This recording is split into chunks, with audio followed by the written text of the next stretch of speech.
If you're looking for a studio in a box to make your podcast so that you can just set it up even in the noisiest part of your house and get good, usable, fast audio that's ready to post online, then I have found what you're looking for.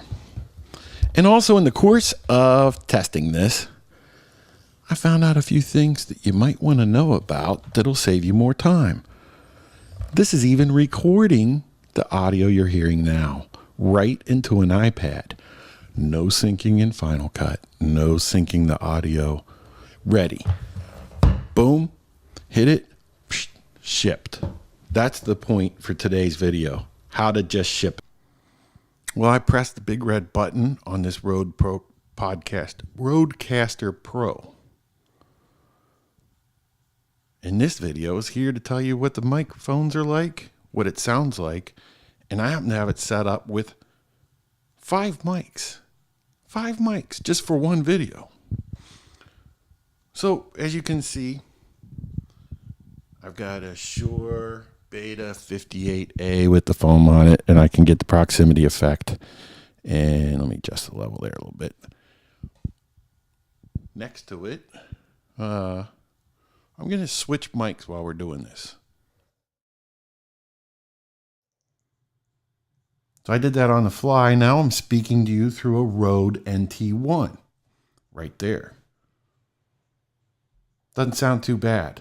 And it was actually very easy. All I had to do was slide a fader in and out on the panel. Now I'm going to switch over to the Rode Videomic. So I left it in the screen instead of pulling it back. I intentionally did this video in the noisiest, worst room in my house with the most hard surfaces and the weirdest walls, just to see how does all the audio processing work when you use it with a variety of mics. Now I'm watching the fader here.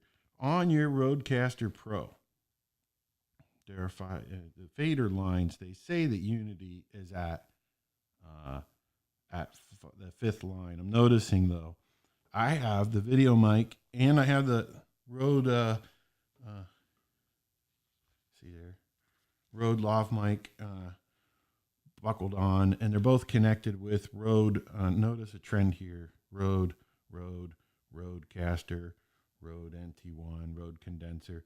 But they make these XLR adapters. You can see them right there that plug in, and they send the phantom power that are needed for these little condenser mics and stuff. This guy, he's got a battery, so he didn't need it, but I couldn't find the other XLR adapter, so I just plugged it in there.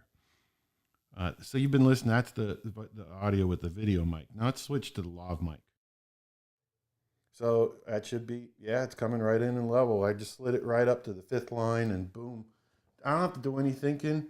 This thing's already set the gain. It's already done all that kind of stuff. It's nice. I'm not even monitoring this as well I did it. But there's 2 things I've noticed doing these videos that everybody's doing. Is one, they all have trouble. A number of people have trouble with the power cord. The power cord coming out. Now the power cord plugs in, you just screw it in. I thought it was kind of apparent. It's got a little thumb screw on it. And you just screw it in and it's there and it's stuck. But when I tried to get, I've seen a number of people where they said that Rode sent them a PodMic to review. I thought, wow, that's really cool.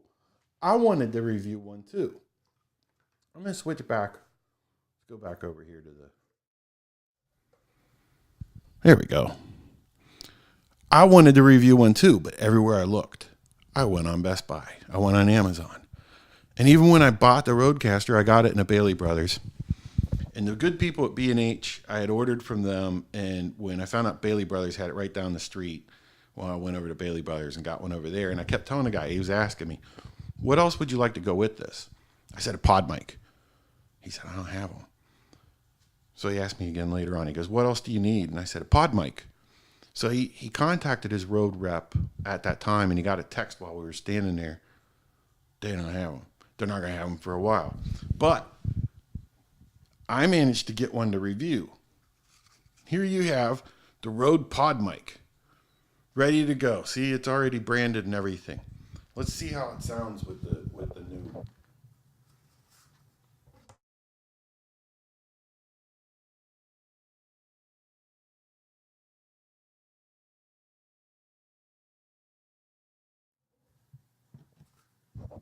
How'd that sound?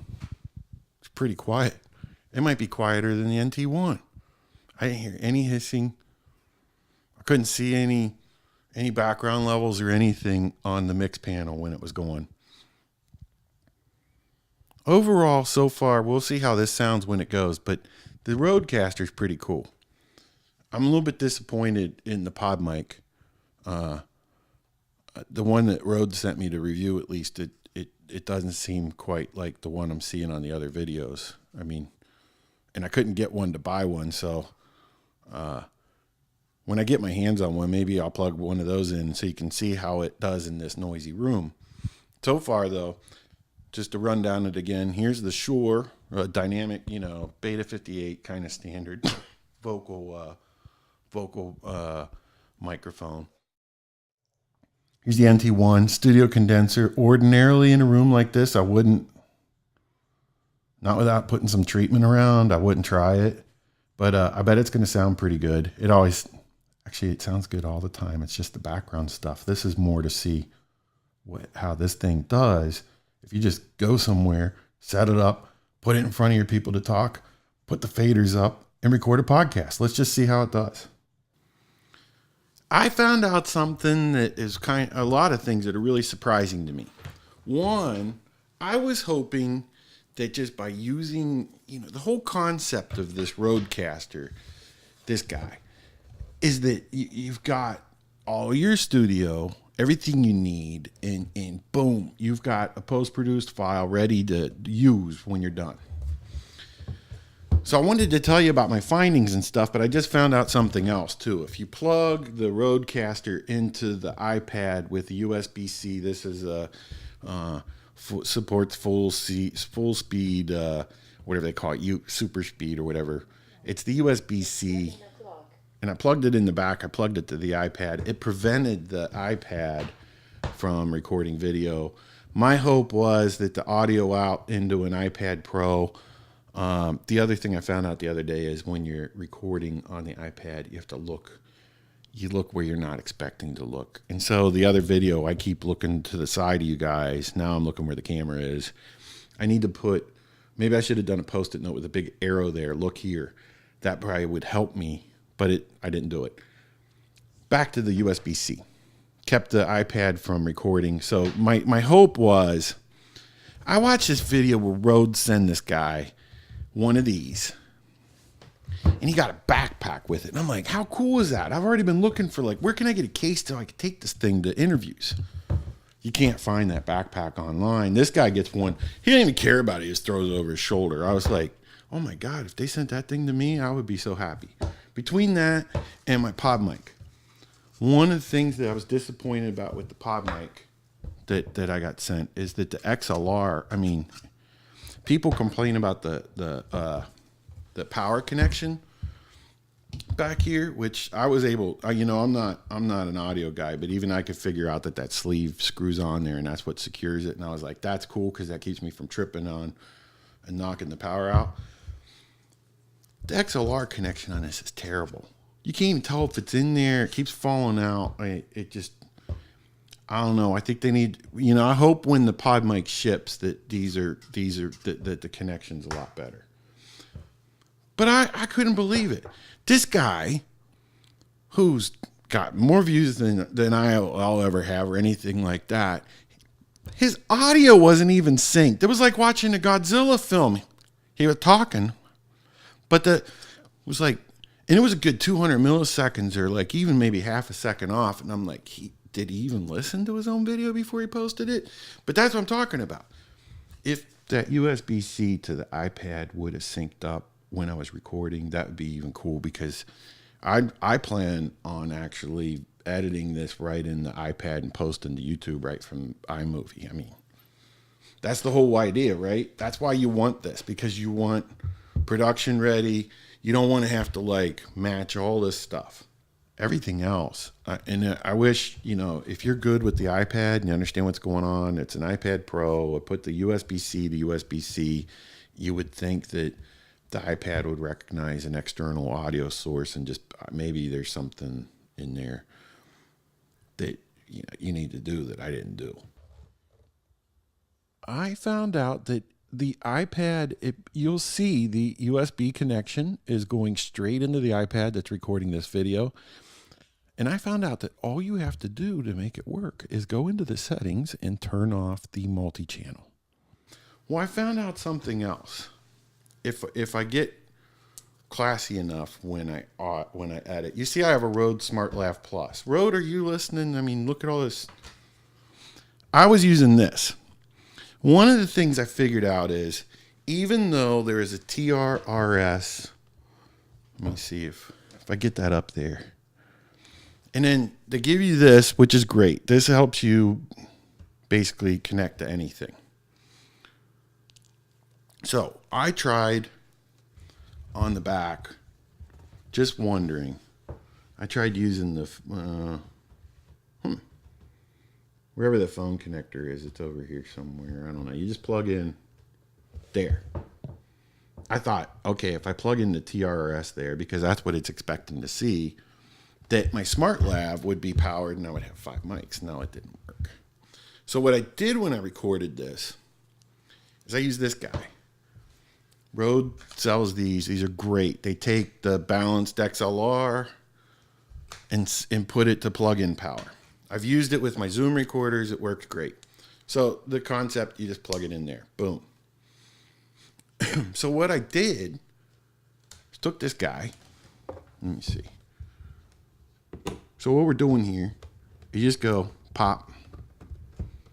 Well, maybe. See, I'm doing this on the fly too. This is great. See, because when somebody shows up. Okay, so we got the VXLR Plus from Rode plugged in, and the SmartLav with the TRRS to TRS, because this is a TRS connector, plugged in, and I have a SmartLav on. Now I'm going to go on. And this is all happening while the recording. I don't plan to edit this out. So you could just know if you're out there and you're thinking, hey, I want to be able to do this stuff, or what can I do with these things? And can I use a SmartLav with it? Or the Videomic. Remember, with the Videomic, there was a really weird thing that happened. Audio going in and out, in and out. Here it is with the lav mic. So you got a skitty guest that just doesn't feel like holding a microphone or isn't aware of where mics are next to them. This is pretty much what a lav's going to sound like in a bad room with a lot of, I don't know what you can call this. I got arches over there. It's hardwood floors, tall ceilings. It's just a mess acoustically, no treatment. And so it made me wonder, here I'm setting this for a condenser. And I think I need to go into the advanced. Okay. I'm going to turn the noise gate off. I think the noise gate might have been doing this. We're going to find out. On the level, it's got phantom power on. It's showing me when I'm looking at it that, oh, hey, it's coming up with level 18 on a condenser setting with phantom power. And if I turn the phantom power off, there's no input on the SmartLav. That's what we expect. SmartLav needs power, plug-in power. So if I turn phantom power on, the VXLR Plus is doing its thing. It's sending plug-in power to the SmartLav. Bingo. As I'm watching, and I'm wandering on the level now, it's fine. Here, let's switch over to it so we can see. I'm talking now through the SmartLav. I have the SmartLav, and you see how easy I did that? I just, and we're there. I'm noticing over the mic thing, I don't know what it's showing me on the touchscreen. There's a red dot over it. I guess that means that there's phantom power going on the line. That's just a guess. Usually when I see a red dot, I think trouble. So maybe it'd be better if it was a different color there. Like it's muted or something. Maybe if there was I don't know, that's awful small. If there was a bolt or something there. I mean, I think there should be an indicator for phantom power, but I don't know if that's the right one. You hear, I'm doing this intentionally because what I've done is turn the noise reduction off. You would have heard because this little condenser picks up a lot. You probably heard my cuckoo clock. Turn the noise gate back on and just see what's going on. Ducking is not on. none of those things were on this. So the compressor, high pass filter, the de-esser are on. Noise gate's on right now. We'll just see if that causes this in and out. Now I'm turning the noise gate off. The noise gate's off now. So we're talking to a SmartLav through a VXLR Plus. Must be something going on to make that the levels go up and down the way they did. It sounded like feedback loop. Audio engineers or electrical guys could figure that out. I thought it was kind of weird because it didn't really show up on the levels when I was recording. I'm watching the levels now. They look fine. It was a weird thing though. You're only going to encounter it when you use these. The NT1 didn't have anything like that, and it had the noise gate processing on, so that part was fine. Again, using this with the Videomic. Here it is with the shotgun, with the Videomic, and I'll even get up close so you can get a little bit of proximity effect with it, just to hear what's going on. It was the night before, and people were walking toward their podcast, and they spoke into a shotgun mic. Stuff that's powered, or something needs plug-in power, like the condenser mic. And come back over. So we're back on the. I'm back on the Shure now for now. Not unless you guys wanted me to go on the PodMic. There's something else I wanted to add. The box, just the box. I mean, Rode really went out of their way to make this feel like, it feels like quality. It feels like studio equipment. I mean, the guys that are used to really high-end stuff, and I've seen high-end broadcast quality stuff, yeah, okay, you would have metal and there's a little more. But no, apart from a little bit of noise on the level faders and stuff like that I talked about earlier, you feel like you're using good studio equipment. There's a good feel to the knobs. There's a good feel to everything going on. So I'm a little bit surprised at that noise that's in the fader rails.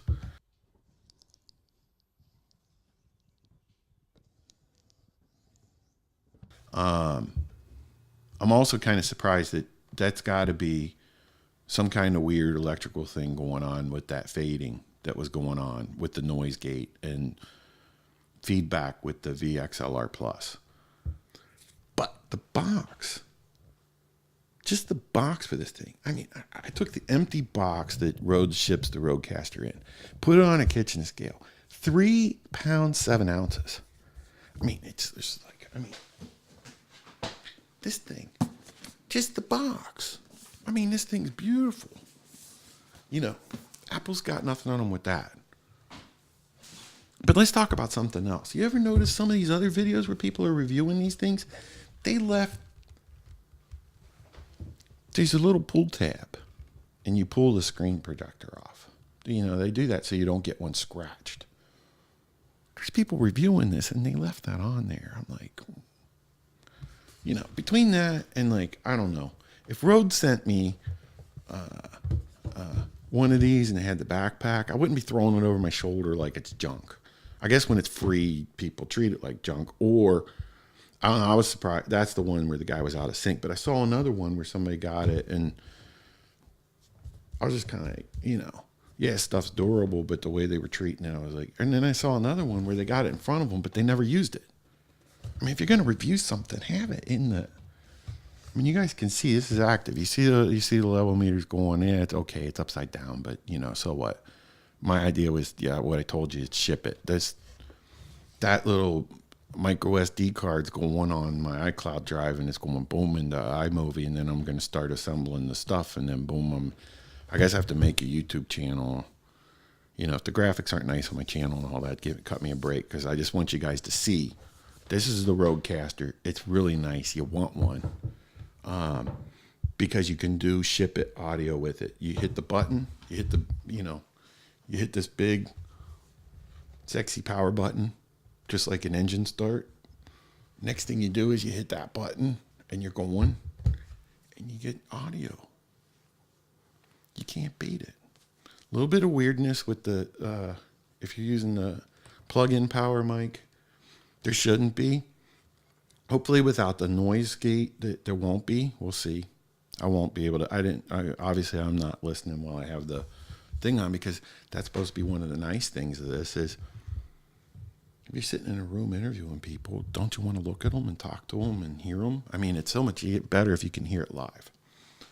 And then when you're on the phone and stuff, you got to put the headphones on. So I'd be able to tell if I had the phones on. I was also kind of surprised that that phone jack with the TRS could not be configured. If maybe it can be, and I just didn't see it configured to deal with a SmartLav. That would be kind of a neat thing. Maybe you would need I do have a TRRS extension cable, but you would need an extender so you can get that, unless you're going to wear the lav. But other than that, I mean, weirdness with the Videomic, it's kind of seems like you're going to have a shotgun, or you'd want to use a shotgun. And if you already have Rode stuff, it seems like, hey, you got a Videomic laying around, wouldn't you want to use it? I mean, that's what that VXLR is for, so you can route stuff into a balanced input. I don't know. Overall, okay, yeah, there's a couple little things that need to work out. I would love to know why it sounds like crackling popcorn when I slide the faders. I don't like that part of it. I don't like this PodMic. And I would like to see like the backpack thing where you could buy it. I mean, that's like, I looked at that and I'm like, that's perfect. It's everything you need. You could take it. You got something to carry this in. Show up somewhere. You're going to interview somebody for a podcast, and you got, oh, nice. Can't find it online. Can't find the PodMic online. These you can find online, and I suggest you get one. If you like this video, notice it was the first one I've ever put on YouTube. I was that motivated because I wanted to see and show you what it was like with all of these microphones and everything going on. Press subscribe, press like. It'll encourage me to do more. If you want to see further reviews of my PodMic, I'll gladly do more. And if maybe there was something better I could have done, don't give me video tips. I know it's a crappy video, but you know what? Done and out and posted was what my goal was, instead of a setup. Isn't that kind of the idea with the Rodecaster? This is something you can take, set up, boom, be done. Have something post-produced right out of the gate. I'm all for it.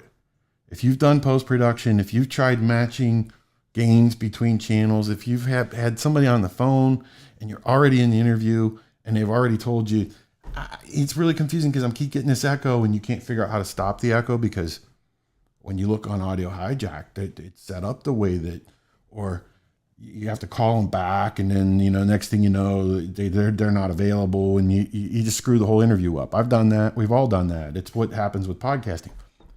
This is done. You hit a button, done for you. That's what you want.